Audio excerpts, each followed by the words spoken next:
삼성전자부터 빠르게 보시죠. 우리가 주로 5만원대부터 존버하던 종목입니다. 6만원대도 매수 의견을 드렸고 결국 7만원대에 안착했죠. 지난번에 말한 대로 저는 존버 물량만 설정해서 쳐다도 안 보고 있어요.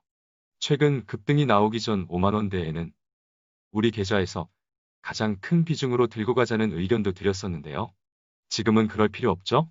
지금은 최대 비중 10%만 설정해서 10만원까지 들고 가는 무식한 전략이 좋습니다. 일단은 쳐다도 안 보고 드리는 의견이니 정말 그럴지 보자고요. 또 급등이 나왔죠? 대단하네요. 흠잡을 데가 없어요. 일단 보유자 입장에서 살펴보자고요. RSI는 이제 막 과열 구간에 진입했으니 좀 더 상승 여력이 있군요. 스토캐스틱도 다시 방향을 위로 전환했으니 좋고요. 수급 보시죠.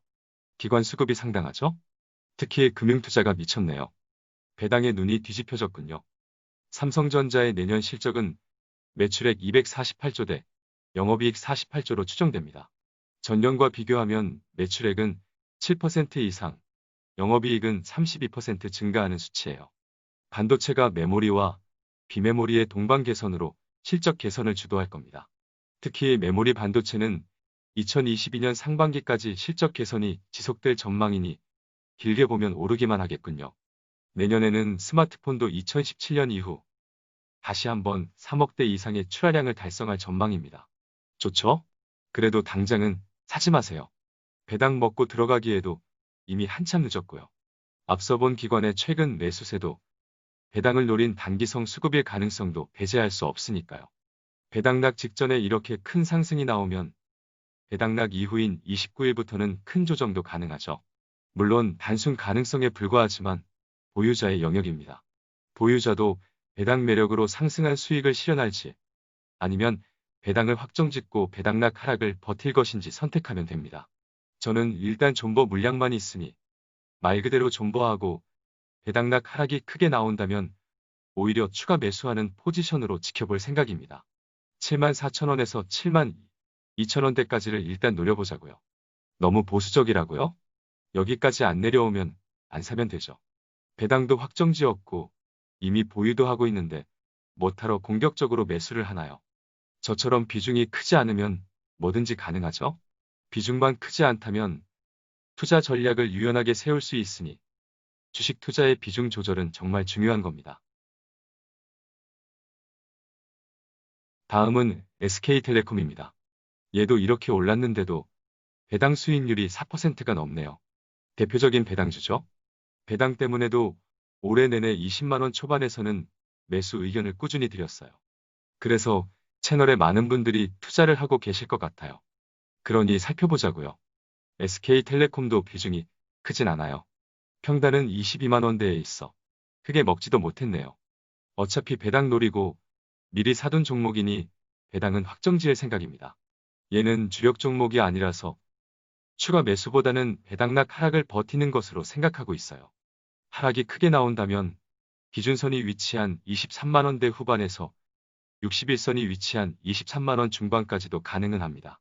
저처럼 고배당을 확정짓고 미리 싸게 사둔 투자자라면 배당락 하락을 노리는 추가 매수는 최대한 보수적으로 보면 좋을 것 같아요. 저는 보수적으로 23만원 중반 정도에서나 추가 매수가 가능할 것 같군요. 참고로 SK텔레콤은 길게 보면 충분히 지금 가격보다 더 높은 자리까지 오를 수 있다고 보고 있습니다. 어쨌든 배당락 하락은 단기 이벤트라는 것은 참고하세요. 보는 김에 수급도 볼까요? 기관이 꾸준히 들어오고 있죠? 특히 금융투자가 무식하게 들어옵니다. 기관이 10월부터 본격적으로 매집을 했는데요. 누적 물량으로는 최근 최고치를 찍고 있으니 단기 배당을 노린 매수세가 마찬가지로 최근에 들어온 것으로 보이네요. 혹시 비중이 높으신 분이라면 절반은 배당을 확정짓고 나머지 절반은 수익 실현하여 배당 낙일인 29일 이후에 하락이 발생할 때 재매수하며 평단을 낮추는 전략을 병행하는 것도 괜찮겠습니다. 멤버십 회원님들과 올 한 해 동안 배당 수익률을 고려하며 투자한 종목들이 하나같이 큰 수익을 주고 있어요. 삼성전자는 물론이고 SK텔레콤, 한국금융지주, LG지주사, 그리고 최근에 추천을 했던 KTNC까지 배당을 포기하더라도 훌륭한 수익을 실현하고 있으니 올해 우리의 배당주 작전은 대성공이라는 생각입니다. 내년에도 한탕 하자고요. 멤버십 가입을 눌러주세요. 다음은 지금 사도 배당 수익률이 5%나 되는 KTNG를 보시죠. 8만원 초반에서 매수 의견을 드렸던 것으로 기억을 합니다. 실적도 좋고 저평가 주식이며 배당 매력이 높았기 때문에 매수 의견을 드렸었는데요. 역시 배당 매력 때문에라도 안 오를 수가 없죠. 배당주는 꼭 배당을 확정을 지어야만 배당주 투자에 성공하는 것은 아니에요. 배당을 포기하더라도 배당 매력으로 오르는 상승분에 대한 수익을 챙기는 것도 배당주 투자 방법 중 하나입니다. 각자의 비중과 평단 그리고 장기 투자 여부에 따라 정답은 다를 수 있으니 오늘 저희 의견을 잘 참고하여 본인의 상황에 맞는 전략을 잘 계획하면 좋겠습니다. 비중이 작거나 적절하면 배당 확정을 짓고 하락이 발생할 때 추가 매수 기회로 삼으면 되니 딱히 걱정할 건 없을 것 같아요. KTNG는 대표 배당주니 지금이 단기 고점에 가까웠을 가능성을 배제할 수 없죠? 지금 사도 5%가 넘는 배당을 확정 짓는 것이니 싸게 샀다면 배당 수익률이 상당할 테니 포기할 필요는 없겠습니다. 마찬가지로 비중이 크다면 절반은 배당을 포기하고 배당 낙전의 상승에 대한 수익을 확정 지어도 되겠죠. 배당만 먹고 빠지는 단기 물량들로 인한 하락이 발생할 때 저가 매수하면 되니까요.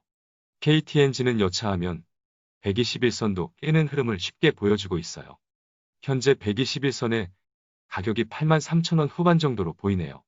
배당을 확정 짓더라도 배당 매력이 소멸되어 혹시나 121선까지 떨어지면 배당 수익을 뱉어낸 꼴이죠.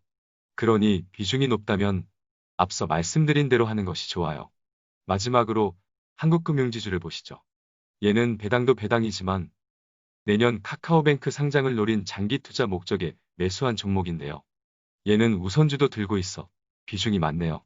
배당을 떠나 8만원 위에서는 비중을 10% 이내로 축소하여 카카오뱅크 상장까지 장롱에 넣어버릴 생각이었어요. 그래서 월요일 추가 상승하는 구간에서는 30%는 수익을 실현할 생각입니다.